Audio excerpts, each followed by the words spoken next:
nossa convidada de hoje é a nossa colega do Judiciário, Simone Barbosa Militão Tomasi, ela que é assistente do juiz da primeira vara da infância e juventude e vai nos ajudar a compreender um pouco mais sobre como cuidar das nossas crianças e adolescentes durante o Carnaval. Simone, muito obrigada por ter atendido o nosso convite. Obrigada a vocês pelo convite. Seja muito bem-vinda. Obrigada. Então, como a gente deve cuidar das nossas crianças e adolescentes neste Carnaval? Todo período de carnaval, a gente tem o costume de orientar os responsáveis e os pais a ter aqueles cuidados básicos, né? Então, a identificação da criança, se possível, colocar uma pulseira, um crachá de identificação, para que se caso aquela criança se perca, né, aquele adolescente, eles possam ser identificados com mais facilidade. Sempre andar com os responsáveis, esse documento de identificação, identidade ou uma cópia. É muito importante isso. A gente acha que às vezes não esquece, né? É normal o esquecimento, mas é muito importante sair com o documento desta criança ou deste adolescente com a pessoa que esteja com ele. E também a questão de saber para onde a gente está levando essa criança e esse adolescente. Se é um local com grande aglomeração, um grande número de pessoas, que é o normal do carnaval, né? Saber o horário, se é um ambiente adequado para aquela criança e para aquele adolescente, para não expor ele a uma questão de vulnerabilidade ou algum risco. O que é que se configura uma vulnerabilidade para uma criança ou adolescente num Carnaval? A gente pode visualizar aqui vários exemplos, como, por exemplo, levar uma criança para um ambiente com som extremamente alto, levar uma criança para um ambiente onde esteja distribuição de bebida alcoólica sem qualquer controle, né? Então, é importante os responsáveis ou os pais de cada criança identificarem se aquele ambiente é adequado para ter uma criança, né? Então, a gente tem que usar o bom senso, né? A gente não pode também tudo estar querendo que haja um disciplinamento do judiciário, não é desse jeito que as coisas devem caminhar, mas caso ocorra, é passível de alguma punição, né? De alguma questão de configuração de negligência com aquela criança e com aquele adolescente. E se a pessoa vir, se um terceiro vir uma vulnerabilidade, uma criança em situação de vulnerabilidade, mesmo que ela esteja acompanhada de um pai ou um responsável, o que ela deve fazer? Qual o procedimento? Existe o procedimento de você buscar realmente uma autoridade policial, né, uma autoridade que esteja naquele local fazendo a segurança, e também a possibilidade de você ligar para o Disque 100, que é um número que funciona para todas as populações de vulnerabilidade, criança e adolescente, a população negra, LGBT. Então, assim, é possível fazer a ligação, fazer a denúncia, e isso vai ser recebido pelo Ministério, eles vão averiguar e já vão encaminhar essa situação aos órgãos competentes, Conselho Tutelar, Ministério Público e o próprio Judiciário. Há sempre aquela dúvida, aquela questão em relação à bebida alcoólica. Vender a gente sabe que é proibido. E dar o acesso? Em casa, a festa, o tio, o pai, dar o acesso, dar aquele copo de bebida, isso também pode ser criminalizado? Sim. O Estatuto ele é bem expresso quando ele diz que a venda e a distribuição de bebida alcoólica para criança e adolescente configura crime. Então, é uma mudança não tão recente, mas antigamente não era crime. Hoje é crime.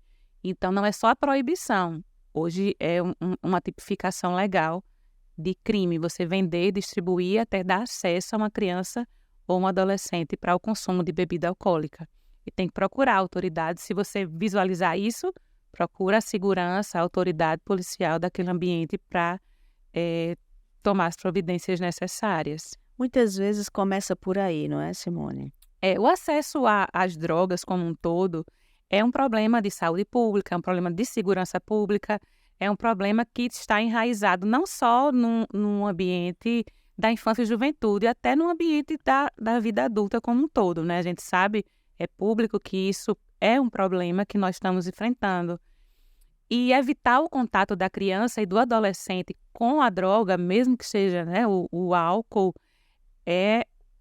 pelos estudos, pelo que a gente tem na nossa experiência de trabalho, é o melhor caminho, né? Então, a gente tem que ter a consciência de que eles estão em desenvolvimento, não são pessoas que têm maturidade para lidar com as consequências daquele uso daquela bebida, né? E ter a responsabilidade de saber que o genitor ou responsável legal daquela criança ou daquele adolescente é que deve ter a postura de preservá-lo desse contato prematuro.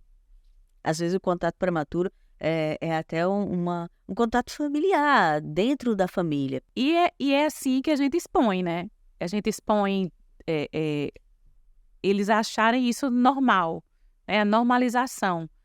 E não é o melhor caminho. A gente tem muitos problemas, pelo menos em Natal, que é onde a gente trabalha, a gente vê que a questão do álcool é um problema na família, desestrutura a família. Tem famílias que passam por problemas, enfim, de todos os níveis, e tudo começou com o álcool, né? Então, ter o cuidado, ter a cautela é sempre o melhor caminho. E o carnaval é um momento de alerta para isso. A gente está falando de bebida e, obviamente, a gente tem que falar das festas. Sempre no carnaval há um disciplinamento, há uma portaria do judiciário em relação às festas privadas. Essas portarias já saíram? As portarias, elas só saem quando há um pedido, né? Então, todas as empresas que elas irão promover festas, eventos, mesmo na rua, é necessário que elas deem entrada nas varas da infância de onde ocorrerão. Por exemplo, se for em Pirangi, você vai na vara de, acredito que é Nísia Floresta, né? Sim, se for em Natal, Mirim. ou Parnamirim, desculpa. Se for em Natal, na primeira vara da infância. Então, é necessário, caso não haja esse pedido, caso não haja o disciplinamento, a autorização judicial, é possível que tenham acesso acompanhado. Então, as portarias, as autorizações judiciais, elas buscam o disciplinamento da presença da criança e do adolescente desacompanhado. Entretanto, como a gente, né, retornando ao que a gente estava conversando, se for um ambiente destinado a uma festa adulta, a presença de uma criança e de um adolescente ali pode configurar uma questão de negligência. Então, tem que ter muita cautela. E essas autorizações são a partir de determinada idade, obviamente. Isso. Tem todo um disciplinamento, porque tanto o Ministério Público, que também atua nesse processo, quanto o Judiciário, verifica onde vai ser, se tem autorização do Corpo de Bombeiros, se tem uma questão de ambulância. Então, se for uma festa de rua, foi oficiada a segurança pública, este ambiente está seguro. Então, tem toda uma averiguação, né, de como o evento está, para daí se ter uma análise se é adequada a presença de criança e adolescente, em sendo, aí tem uma faixa etária. Então, é possível a criança sair acompanhada? Às vezes não é possível, nem acompanhado, pelo que a festa vai oferecer. Um open bar, por exemplo. Não é adequado, né? Então, há necessário de se verificar caso a caso para se ter um disciplinamento. Simone, e as viagens? Como eu posso deixar um filho menor de idade viajar no carnaval? No carnaval, em qualquer situação, existem disciplinamentos. O CNJ tem uma resolução que prevê essa questão da viagem. Então, a viagem nacional, os pais podem autorizar, reconhecer, né?